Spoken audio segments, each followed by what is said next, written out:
자, 그럼 두 분 전문가 모셔보겠습니다. 안녕하세요. 안녕하세요. 머니킹 이재한입니다. 머니퀸 최지혜입니다. 네, 오늘은 어떤 내용 함께 해볼까요, 여러분? 네, 저희가 지난주부터 노인성 질환에 대해서 이야기 나눴죠. 맞아요. 네, 지난주는 첫 시간으로 허리 아래쪽, 무릎이나 이런 관절 부위에 대해서 이야기 나눴고, 오늘은 이제 허리 위쪽으로 관절 이야기를 좀 나눠보도록 하겠는데요. 네. 이제 지난주에도 이야기 나눴듯이 아무래도 관절 부위는 평생 써야 되는 부위잖아요. 그래서 오래 쓰거나 너무 무리하시거나 또 연골이 닳고 이렇게 망가질 수밖에 없고, 내가 평소에 아무리 관리를 잘 한다 해도 나이가 들면 자연스럽게 이제 문제가 생길 수 있습니다. 맞습니다. 네. 무릎이나 발목 관절염으로 고생하시는 분들도 있지만 연세 드신 분들 중에는 목이나 어깨 관절 이 부분 맞아요. 통증도 굉장히 많으시더라고요. 네, 아무래도 그런 부분은 성별이나 직업 또는 취미와도 굉장히 깊은 연관이 있다고 좀 볼 수 있습니다. 어떤 연관성이 있을까요? 우선 성별을 보자면 아무래도 여성분들 집안일 많이 하시잖아요. 중년분들 보면 집안 살림은 물론이고 부엌에서 일을 많이 하시다 보니까 특히 손으로 하는 일, 손목으로 하는 일을 많이 하죠. 음식할 때도 많이 쓰고 손빨래 할 때도 쓰고 손빨래가 굳이 아니더라도 애벌 빨래 그러다 보니까 손가락과 손목부터 팔꿈치 그리고 어깨까지 좋을 수가 없습니다. 맞아요. 그리고 중년 이상의 남성분들 중에는 직업상 운전을 오래 하시는 분들도 있고요. 또 책상에서 장시간 업무를 보기 때문에 계속 안 좋은 자세로 앉아 계시는 경우가 많죠. 그러니까 그러다 보니 허리는 물론 허리가 아프면 또 목도 안 좋고 어깨도 안 좋아지잖아요. 맞아요. 네, 그런 경우 많습니다. 근데 또 요즘에 보면 건강을 위해서 운동은 하시는데 이 운동이 좀 안 좋은 효과를 보여주는 경우도 있어요. 오히려. 그렇죠. 예를 들면 취미로 골프를 많이 하시잖아요. 엘보. 근데 안 쓰던 근육을 이제 반복적으로 쓰다 보니까 골프 하시는 분들 특히 허리, 갈비뼈, 팔 이렇게 통증을 호소하시는 경우들이 많아요. 그러니까 실제 골프를 할 때 발생하는 팔꿈치 안쪽의 통증을 골프 엘보라고 이제 표현을 하는데 뒷땅 치면 발생하는 그렇죠. 농사 짓고 온다고 하시는데. 근데 또 그런가 하면 테니스 엘보도 있습니다. 이건 팔꿈치 바깥쪽에 통증을 느끼는 증상인데요. 반대 방향이죠. 그러니까 이건 이제 테니스 하시는 분들에게도 발생을 할 수 있는 건데 어쨌든 팔꿈치를 접었다 폈다 하면서 힘을 가하는 분들에게 많이 발생할 수 있는 질환입니다. 네. 저희가 내 몸 사용 설명서 시간에도 어깨나 손목 관련 통증 이런 것들도 많이 다뤘었는데 우리 동키분들 중에도 운동하시다가 다치셔가지고 골프 엘보, 테니스 엘보 많이들 겪으시기도 했고 또 들어보기도 그쵸. 많이 들어보셨을 네네. 거예요. 맞아요. 네. 그다음 또 빼놓을 수 없는 마지막이 중년분들 가장 많이 앓고 있는 어깨 질환. 네. 오늘의 문제와도 관계가 있는 50견 빼놓을 수 없는데요. 사랑합니다. 네. 49.9. 그렇죠. 그래서 오늘은 이제 이렇게 다양한 허리 위쪽, 어깨, 손목 관련 질환과 그 보장에 대해서 알아보도록 하겠습니다. 네. 오늘은 평소에 직업 때문에 또는 운동을 많이 해서 어깨나 손목 관절이 아프거나 통증이 있는 분들 또 나이가 들면서 퇴행성 질환으로 고생을 하고 있는 분들은 귀를 좀 쫑긋 세우시고 들어주시면 좋겠습니다. 네. 그럼 앞서 전문가님들이 말씀해 주셨던 여성분들한테 많이 생기는 상체 관절 질환부터 좀 살펴볼까요? 네, 좋습니다. 우선 여성분들의 경우에 무엇보다 아이를 키우거나 집안일을 좀 많이 하시잖아요. 그렇게 하다 보면 손을 아무래도 가장 많이 쓰는 부위가 그죠? 되겠죠. 네. 예. 실제로 일상생활에서 가장 많이 사용되는 관절 중에 하나가 손인데 그래서 우리 할머니들 손을 보면 손가락 마디마디를 이제 딱 볼 때 그 세월의 흔적을 많이 느낄 수 있잖아요. 이렇듯 손은 늘 과로에 시달린다고 표현을 하시더라고요. 근데 먼저 이로 인해서 여성분들의 손에 많이 생기는 질환은 방아쇠 수지 증후군이라는 게 있습니다. 네, 방아쇠 수지는 손가락을 과도하게 사용하고 반복적인 자극에 의해서 발생되는데요. 오랫동안 긴장된 상태로 손가락을 구부린 채 일하는 직업. 그러니까 요리사분들, 미용사분들 이제 계속 그 갑이나 이런 걸 쥐고 있어야 하시고 악기 연주하시는 분들에게도 잘 발생하고요. 또 주로 중지와 약지 손가락에 잘 생깁니다. 네. 그래서 방아쇠 수지 증후군은 손가락을 접었다 펼 때 방아쇠를 당기는 듯한 저항감 잘 안 되고 그리고 또 이렇게 뗄 때 이렇게 딱딱 소리도 나고 이렇게 된다고 해요. 그래서 손가락을 구부렸다 펼 때 쓰는 힘줄이 부어오르거나 또 염증 생기고 손가락을 움직일 때 관절 마디마디에 심한 마찰과 통증이 발생한다고 합니다. 네. 그것 말고도 손목 터널 증후군이라는 게 있어요. 이 손목과 네. 관련된 질환인데 이 건강보험 심사평가원 통계에 따르면 손목의 과도한 사용으로 생기는 이 손목 터널 증후군이 전체 환자 중 약 70%가 40대의 중장년층의 여성분이라고 하시더라고요. 그러니까 사무직으로 인한 직업병이라기보다 전업주부가 더 많은 비중을 차지하고 있다고 합니다. 그렇죠. 사무직도 많을 수밖에 없는 게 컴퓨터 자판, 맞아요. 키보드 많이 사용하는 뭐 주위 작가분들이나 아니면 저희 PD도 그렇고요. 그렇죠. 업으로. 또 아이들 키우는 육아맘들, 애들 이렇게 안고 있다 보면 손목 많이 아프거든요. 그러니까 맞아요. 이게 여성들한테 많이 나타나는 질환일 수밖에 없어요. 애들 키우다 보면. 맞아요. 그렇죠. 저도 사실 겪어봤는데요. 어느 날부터 손목이 막 시큰시큰거리고 또 아리고 그러니까 가끔 이게 통증이 시작되면 눈물이 핑 돌 정도로 아파요. 네, 다행히 저는 병원 다녀와서 엑스레이 찍고 교정 보조기라고 이렇게 찍찍이로 되어 있는 교정기가 있는데 그거 하고 최대한 사용을 안 했더니 많이 좋아졌어요. 그래서 그런데도 불구하고 대부분의 중년층 여성분들은 오랫동안 고생합니다. 안 할 수가 없는 일들이니까 집안일이. 그렇죠. 관절을 네. 계속 써야 되니까. 네. 그러니까 이런 질환들은 대부분 보존적 치료만으로도 치료가 가능한데요. 이제 물론 전체 환자의 20%는 수술적 치료를 받기도 합니다. 이 호전이 잘 안 되니까. 네. 근데 보존적 치료는 질병의 궁극적인 이 원인을 해결하는 건 아니고 어떤 나타난 증상을 이제 호전하는 그런 기대만을 갖는 어떤 치료 요법일 텐데 뭐 예를 들면 소염진통제라든지 스테로이드를 사용한 약물을 좀 복용한다거나 아니면 뭐 생활 습관의 개선, 뭐 마사지, 뭐 찜질 뭐 이런 것들을 통해서도 이제 이렇게 보존적 치료를 할 수 있고, 그러니까 이런 걸 한다는 건 이제 강직되어 있는 뭐 근육이 굳어 있다고 하는데 그런 강직되어 있는 증상을 뭐 긴장을 풀어주기도 하고 이렇게 하면서 혈액 순환을 원활히 도와주면서 이렇게 한다고 합니다. 그러니까 그런 마사지 같은 이런 보존적 치료를 많이 하는 게 좀 좋을 것 같기도 합니다. 그러면 마사지처럼 그런 보존적 치료를 받는 경우에 우리가 보험으로 치료 비용을 청구할 수가 있습니까? 네, 물론입니다. 근데 마사지는 아니고 이제 마사지는 댁에서 하시는 거고. 그러니까. 네, 이제 물리 치료라든지 뭐 체외 충격파 치료 그리고 저희 이름이 정확히 생각이 안 나는데 그 냉각 치료 있잖아요. 굉장히 차갑게 해서 근육들을 이완시켜주는 그런 치료도 있어요. 제가 해봤거든요. 좋아요. 효과 좋은데 그런 치료들은 물론 실비 청구 가능합니다. 그래서 이렇게 해서 뭐 내가 꾸준히 치료 받았더니 완치가 됐다. 그러면 이제 주사료, 검사료, 방금 말씀드린 체외 충격파 치료 이런 거는 다 비급여긴 하지만 실비가 가능합니다. 치료 목적이니까. 그래서 청구 가능하시고 자기 부담금이 이제 가입 시점에 따라서 10%에서 30% 정도만 부담하시면 치료 다 가능하고 보통 위의 검사와 치료들은 10만 원대 정도면 치료가 가능하니까 비용적인 부분은 크게 걱정하지 않으셔도 돼요. 네. 보통 이제 급여만 뭐 가능하다 뭐 이렇게 생각을 하지만 비급여 항목이어도 실손 의료비 청구는 가능하다라는 점 기억을 해두시면 좋겠습니다. 그러면 앞에서 말씀하실 때 방아쇠 수지 증후군이나 손목 터널 증후군 환자들의 20% 정도는 수술적인 치료를 요한다. 이런 말씀을 하셨는데 그러면 수술을 받게 되면은 어떻게 되는 거예요? 일단 대부분 이렇게 비수술적 치료로도 완치는 할 수 있지만 호전되지 못하는 경우에는 아무래도 수술을 받아야겠죠. 그런 경우에는 최소 절개를 하는 수술을 하는데요. 이제 최소 절개라는 건 예후를 되게 위해서 최소만 절개를 하는 겁니다. 네. 그래서 힘줄이 지나가는 통로를 절개를 해서 수술을 진행한다고 하는데 수술 부위도 1cm 정도 미만으로 아주 작기 때문에 회복도 빠르고요. 예후가 일단 되게 좋은 수술에 해당이 될 수 있습니다. 네, 맞습니다. 하지만 이제 수술의 경우에는 비용이 좀 많이 발생할 수 있어요. 네. 우선 외래와 입원의 비용 차이가 큽니다. 외래로도 수술을 받으시고 당일 그냥 돌아가시는 경우도 있고 입원하셔서 수술을 받으시는 분들도 있거든요. 그 비용 차이가 커요.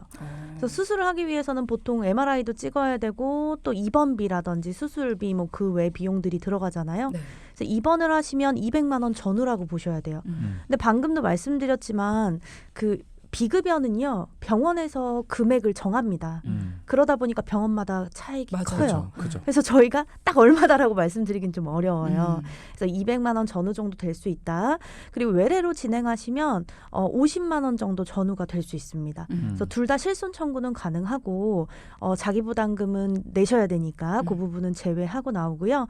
나머지 부분은 다 커버되고 또 종수술비나 질병수술비 가입되어 있으신 분들 아마 거의 있으실 것 같은데 평균적으로 질병 수술비는 20만 원 최소 가입되어 있으실 것 같은데 그거 무조건 다 나올 거고 종수술비도 1종에서 나오니까 또 한 20만 원에서 뭐 10만 원, 30만 원 사이 그 정도 나온다고 보면 실제로 내가 내는 비용은 거의 없다고 보셔야 되고요. 그냥 식사비 정도는 내가 낸다 생각하시면 됩니다. 그러니까 아프시면 이렇게 기다리지 마시고 미루지 마시고 병원 방문하시는 게 좋습니다. 그렇죠. 네. 네. 특히 손가락 이 방아쇠수지 증후군은 방치할 경우에 손가락에 변형도 올 수 있다고 해요. 네. 그러니까 이런 상황들이 오기 전에 제때제때 좀 치료를 받을 수 있도록 하는 게 좋고 수술적 치료로도 호전이 또 어려울 수 있는 경우가 있기 때문에 일단 내가 이런 증상이 있다 그러면 병원을 일단 빨리 가셔가지고 정확한 상황을 좀 파악하시는 게 좋을 것 같습니다.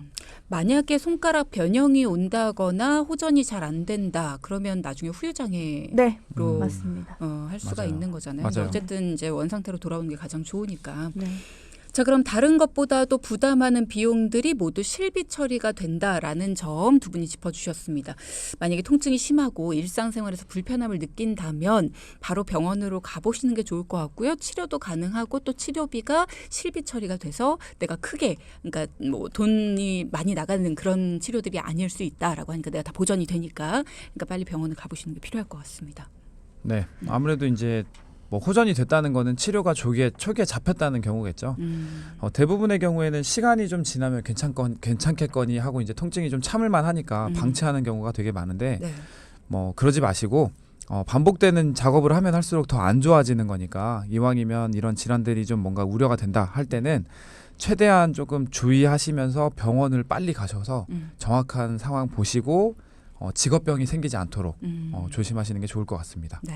앞서 3부에서는요. 노인성 질환 중에서 손가락과 손목에 생기는 대표적인 질환들에 대해서 이야기를 나눠봤습니다. 이제는 상체 관절 중에 팔꿈치와 어깨에 생기는 대표적인 질환에 대해서 살펴보죠. 어떤 것부터 이야기 나눠볼까요? 네, 우선 다뤄볼 질환은 바로 테니스 엘보, 골프 엘보입니다. 네, 우선 테니스 엘보는 손목 또는 손가락을 펴는 동작에 필요한 근육과 힘줄에 염증이 생기는 질환인데요. 골프 엘보는 팔 근육과 팔꿈치 뼈 안쪽을 연결해주는 그 손목 굴곡근이라는 게 있어요. 그 힘줄 부분에 염증이 생기는 질환을 말합니다. 그러니까 조금 차이가 있죠. 네. 따라서 두 질환의 증상도 다른데요. 일부 못 들으셨던 분들도 있을 테니까 다시 한번 좀 말씀을 3부. 드리면 3부. 네. 다시 말씀드리면 테니스 엘보는 경미한 통증부터 시작합니다. 그래서 증상이 진행될수록 손에 힘이 좀 안 들어가요. 점점 팔 전체에 통증이 생긴다거나 손목을 움직일 때 팔꿈치에 통증이 생기기도 합니다. 네, 이런 증상이라고 보시면 되고 반면에 골프 엘보의 경우에는요. 팔꿈치 안쪽을 눌렀을 때 통증이 함께 있고 또 저리거나 이런 증상이 같이 올 수 있고요. 이것도 또한 오래되면은 팔 전체가 아프실 수 있습니다. 두 질환 모두 팔꿈치의 증상이 시작되지만 바로 치료를 받지 않고 방치할 경우에는 회복도 정말 더디고요. 통증도 말씀드린 것처럼 팔 전체로 번지기 때문에 주의하셔야 합니다. 네. 두 분이 오늘 이 부분에 대해서 설명을 해주시려고 굉장히 의학적인 공부도 많이 하고 오신 것 같아요. 네. 두 질환 모두 이름에서 알 수 있듯이 취미로 테니스나 골프를 하시는 분들에게 많이 나타나는 질환이라고 하는데 두 운동 외에도 팔을 자주 고강도로 좀 강한 일에 사용을 하시거나 반복적으로 많이 사용하시는 경우에도 이런 통증이나 증상이 나타날 수가 있다고 하니까 나도 평소에 지금 얘기한 증상들과 좀 비슷한 증상이 있는데 하시는 분들은 반드시 진료를 받으시는 게 필요하겠고요. 자, 그러면 이 질환의 경우에 어떤 치료법이 있고 그 치료법이 우리에게 어떤 그 금전적인 보장을 해줄 수 있는 보험들이 있는지 이제 이런 얘기도 나눠볼 텐데 이런 경우에도 비수술적 치료로 완치가 가능합니까? 그렇죠. 네, 테니스 엘보나 골프 엘보 또한 대부분 비수술적 치료로 완치가 가능합니다. 그러니까 빨리 내원하시는 게 좋은데요. 근데 문제는 가끔 이렇게 좀 모든 분들은 아니지만 좀 무분별하게 이렇게 막 도수 치료라든지 체외 충격파 치료를 막 계속 받고 싶어하는 분들이 있어요. 특히나 이제 뭐 도수 치료를 마사지라고 생각하시는 분이 계시거든요. 그러니까 무분별하게 막 받다 보니까 최근에는 보험회사에서 이제 좀 경각심을 가지고 이 엘보 치료에 관련돼서 특히나 관절 치료 부위도 마찬가지지만 이런 뭐 체외 충격파 치료라든지 뭐 치료 목적으로 받는다라고 하더라도 좀 이런 청구를 좀 까다롭게 보는 편입니다. 맞아요. 어떻게 까다롭게 봐요? 이제 좀 계속 물어봐요. 서류 요청을 계속하고 음. 뭐 진짜 진료 목적으로 본 게 맞는지 그래서 좀 이따 말씀드릴 텐데 일단 이제 뭐 소견서 같은 걸 필요로 하는 거죠. 의사가 정말 이게 호전이 되고 있다는 게 맞는 건지 이게 계속 추궁하는 거예요. 네. 왜 이렇게 많이 받았냐. 그렇죠. 그렇죠. 그러니까 뭐 호전이 나아지지도 되기는 되는 않는데 거야? 나아지지도 않는데 왜 받았냐. 맞습니다. 이런 식으로. 네. 그래서 이제 아파서 병원 갔는데 아니 이놈의 실비 하나 청구하는 게 뭐 이렇게 힘들어 왜 이렇게 까다로워 그렇지. 네 그렇게 불쾌하시는 분들이 실제로 제가 저번 주에도 있었습니다. 네, 그래서 미리미리 서류를 준비하시면 좀 번거로운 과정 줄이실 수 있으니까 그냥 이왕 서류 떼시는 거 몇 가지 더 준비하시면 좋을 것 같아요. 기본적으로 원래 실손 청구하시려면 진료비 세분의 혁서랑 영수증 같은 거 챙기셔야 되잖아요. 네. 그리고 또 만약에 이제 뭐 증상이 많이 안 좋아서 수술까지 받으시면 수술 확인서나 입원 확인서 정도 준비하시는데 여기서 딱 2가지 더 준비하시면 됩니다. 첫 번째는 진료 차트. 네, 치료 시작일부터 진료 차트를 보시면 되고요. 그리고 또 그 호전되는 과정이 거기에 다 기록이 됩니다. 통증도요 숫자로 수치화돼 있어요. 네 그렇기 때문에 문진하실 때 그냥 물어보는 게 아니에요. 다 기록을 해두시기 때문에 그런 거 필요하고 나머지 하나는 의사분 담당 의사분의 소견서입니다. 네, 치료를 위해서 체외 충격파나 뭐 도수 치료를 했고 호전되고 있다라는 소견서.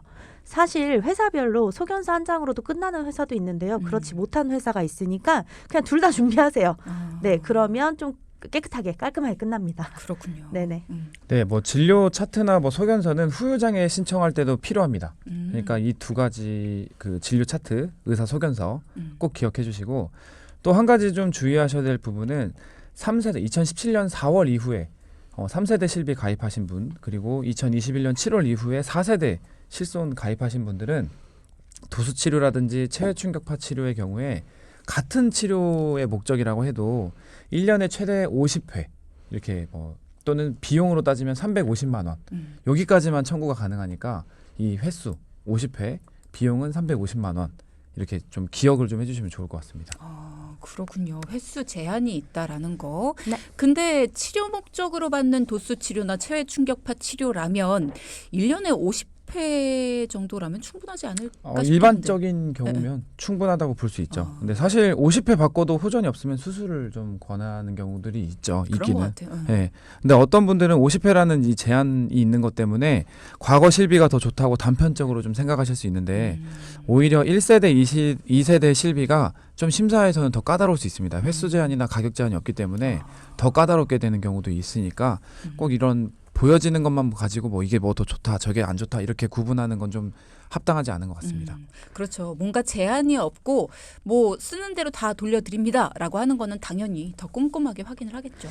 실제로 저번 주에 제가 상담을 하다가 여성분이 2세대 상품 가입자분이신데요. 회사에서 좀 이게 말이 좀 그렇긴 한데 협상이 들어왔어요. 협상. 네. 더 이상 안 받았으면 좋겠다 이러고. 그래서 언제까지는 해주겠다 소견서 없이도 이런 식으로 협상이 들어왔다더라고요. 그래서 제가 그거 좀 나쁜 사람들인데 이렇게 하고 제가 절대 합의해주지 말라고 그렇게 서류를 보내왔다 하더라고요. 저도 그런 경우는 처음이어서 되게 그랬는데 그러니까 네 우리 그 이지한 전문가 말씀대로 이렇게 1세대가 좋다, 2세대가 좋다 이렇게 생각하실 필요는 없는 것 같고요. 그러네요. 네, 다음으로 이제 진짜 50대가 되면 너무 많이 겪는 질환, 어깨 질환 50견에 대해서 살펴보겠는데요. 50견의 경우에는 저희 어머니가 겪는 걸 보고 와, 진짜 저거 정말 힘들고 고통스러운 질환이구나. 이걸 제가 알게 됐어요. 만성적으로 어깨 관절의 통증과 운동 장애, 이제 사용이 잘 안 되는 거죠. 특히 능동적이거나 수동적 운동 범위가 정말 많이 감소합니다. 그런 것들을 이제 50견이라고 하죠. 그렇죠. 이 50견을 동결견이라고도 해요. 그러니까 글자 그대로 어깨가 얼어버린 것처럼 이 관절낭이 굳어지는 것 때문에 붙여진 이름이라고 하는데 지금까지도 뭐 그 원인이나 뭐 치료에 대한 명확한 답변은 좀 어렵습니다. 이 질환 특성상 대부분의 전문가들이 잘 사용하지 않는 이 어깨나 등 근육에 어떤 인대들이 나이가 점점 들면서 퇴화하면서 이 장애를 일으킨다고 하니까 네. 명확하지는 않지만 이런 어떤 느낌의 어떤 원인이 있다. 이렇게만 좀 알고 계시면 될 것 같아요. 제가 정말 저희 어머니 보니까요. 통증 때문에 잠을 못 주무세요. 우세요. 그냥 눈가에 눈물이 맺히셔가지고 너무 아프니까 그냥 들어올리지도 못하고 움직이지도 못하고 막 이러시고 제일 중요한 건 언제 나올지를 몰라요. 이게 치료를 받으면 낫는다 이게 아니에요. 막 6개월 이렇게 가버리시니까 정신적인 스트레스가 너무 커지시더라고요. 그러니까 이게 50대에 주로 생겨서 50견이라고 부른다. 그러니까 이 말이 나온 게 퇴행성. 그러니까 50대부터 이렇게 쭉 연세 드시면서 생기는 거다 보니까 게다가 50대라고 하면 갱년기가 또 올 수 있는 나이다 보니 그렇죠. 몸도 몸이지만 정신적으로도 굉장히 많이 힘들어하시고 스트레스도 많이들 받으시더라고요. 어쨌든 50견 이제 치료 방법을 좀 보면 주사 치료를 많이 받으시죠, 50견은? 네, 뭐 네. 통증을 감소시켜주는 주사 치료가 주된 치료라고 하고 네. 수술적 치료는 뭐 잘 안 하는 것 같습니다. 네, 그렇기 때문에 물리 치료와 도수 치료를 받고 또 본인이 열심히 스트레칭 해주면서 이렇게 호전할 수 있도록 관리해 주시는 게 가장 좋은 방법이라고 좀 말씀을 드리고 싶고 그렇죠. 50견으로 통증이 생겼는데도 아프다고 가만히만 계시면 더 증상이 오래 갑니다. 특히 부모님들 정말 안 가요 병원. 아이 뭐 좀 이따가 괜찮아지겠지 이런 분들 정말 많이 계시거든요. 그냥 근육통이라고 생각을 맞아요. 하죠. 뭐 지나갈 거다 이렇게 생각하시는데 관절의 문제인 겁니다. 빨리 병원 가시는 게 좋을 것 같습니다. 그러면 50견은 실손보험인가요, 역시나? 그렇죠. 실손해서 다 청구하시는 거고 왜냐하면 그 외에 기타 수술이나 이런 걸 받지 않으시니까 다른 건 청구할 게 없는데 정말 너무 심각해서 만약에 내가 후유장애가 남았다. 일상생활이 영구적으로 불가능하다라고 하면 후유장애까지 갈 수 있겠지만 50견으로 인해 후유증이 거의 걸릴 수 없다고 있어요. 보셔야죠. 예, 제가 정말 1%의 만약을 남겨놓는 것뿐이죠. 거의 없습니다. 그렇군요. 그래서 평소에 말씀하신 것처럼 꾸준하게 운동하시고 또 무통주사 같은 거 맞으시면 당장이 안 아프시거든요. 그럴 때 최대한 운동 범위 안에서 스트레칭을 해주시는 게 좋아요. 예, 그럴 때 좀 해주시고 정말 비교적 스트레칭이나 물리치료 열심히 하신 분들은요 호전이 빨라요. 비교적. 맞아요. 예, 그렇기 때문에 꼭 보통 50견이나 이런 근육 또 관절 뭐 이런 데 아프실 때 한의원 가시는 분들 많으신데 한의원이나 한약도 실비 청구가 가능한지 물어보시는 분들 많으시거든요. 네네. 가능한가요? 뭐 모두들 아시겠지만 뭐 대부분 가능하다고 일단 결론부터 말씀드리고요. 한의원이랑 한방병원이 다르잖아요. 네, 한의원과 다르게 한방병원은 MRI나 엑스레이 등이 있어요. 그래서 규모도 훨씬 크고, 그래서 병원 치료인 도수 치료 등 같은 걸 받을 수 있기 때문에 진단이 가능합니다. 네, 그래서 보험회사에서 요청하는 서류를 받을 수 있지만 한의원은 진단이 불가능해요. 보통 한의원은 이제 소규모로 의사 선생님이 맥을 짚으시거나 통증 호소 부위를 문진하면서 진료를 보기 때문에 객관적으로 병명을 진단하거나 상태를 확인할 방법이 없어요. 네. 뭐 그렇긴 하지만 어쨌든 뭐 치료 목적의 내원이라고 한다면 급여 항목에 적용이 될 수 있다. 그러면 보상은 가능합니다. 뭐 예를 들면은 그 1세대 실비 같은 경우는 상해의 경우에 한의원 치료도 보상이 가능하거든요. 근데 이거는 뭐 모든 1세대가 다 또 그런 것도 아니고 한참 2009년도 10월 이후부터 2012년 이 사이에 약관이 정말 많이 바뀌었거든요. 그러니까 그 약관에 따라서 되는 데가 있고 안 되는 게 있어요. 그러니까 이거는 누군가가 됐으니까 나도 되겠지 이렇게 생각하시면 안 되고 그 약관을 좀 많이 보셔야 되기 때문에 이걸 다 외울 수는 없잖아요. 그렇기 때문에 항상 병원에 내원해야 되는 일이 생긴다면 그 보험을 가입해 주신 담당자 또는 보험을 가입하진 않았지만 담당자로 배정되어 있는 분이 있다면 그 담당자랑 내원하기 전에 제발 상의를 좀 한번 해주시면 가장 좋은 치료 방법도 얻을 수 있고 치료 비용도 잘 보상받을 수 있습니다. 그렇죠. 다녀와서 연락하는 건 안 돼요. 침이나 뜸, 부항 뭐 이런 건 다 된다는 거죠. 한약도 되고요. 그러니까 치료 목적으로 그게 건강보험이 적용되게 처방이 나오는 게 있고 아닌 게 있어요. 그렇기 때문에 말 그대로 의사 선생님이 치료 목적으로 이렇게 건강보험 적용되게 하시면은 되는 거예요. 그렇게 보시면 돼요. 근데 문제는 대부분의 한의원은 그런 게 없기 때문에 네. 적용받기가 좀 어렵다는 거죠. 가시면 좋죠. 한방병원이 좋죠. 그렇군요. 오늘의 포인트 짚어보겠습니다. 첫째. 발끝까지 스트레칭 건강의 기본. 네, 손끝부터 발끝까지 스트레칭은 건강의 기본. 내 몸 사용 설명서 시간 같습니다. 자, 두 번째 포인트. 조금이라도 불편하면 병원으로 가자. 역시 내 몸 사용 설명서 시간 같습니다. 두 분 오늘도 고맙습니다. 감사합니다. 감사합니다. 방송 중에 상담해드리는 내용은요. 청취자 여러분의 올바른 투자 판단을 위해 참고로 드리는 말씀입니다. 금융상품 가입이나 해지 같은 판단은요. 스스로의 책임으로 결정하셔야 한다는 점 꼭 기억하시기 바랍니다.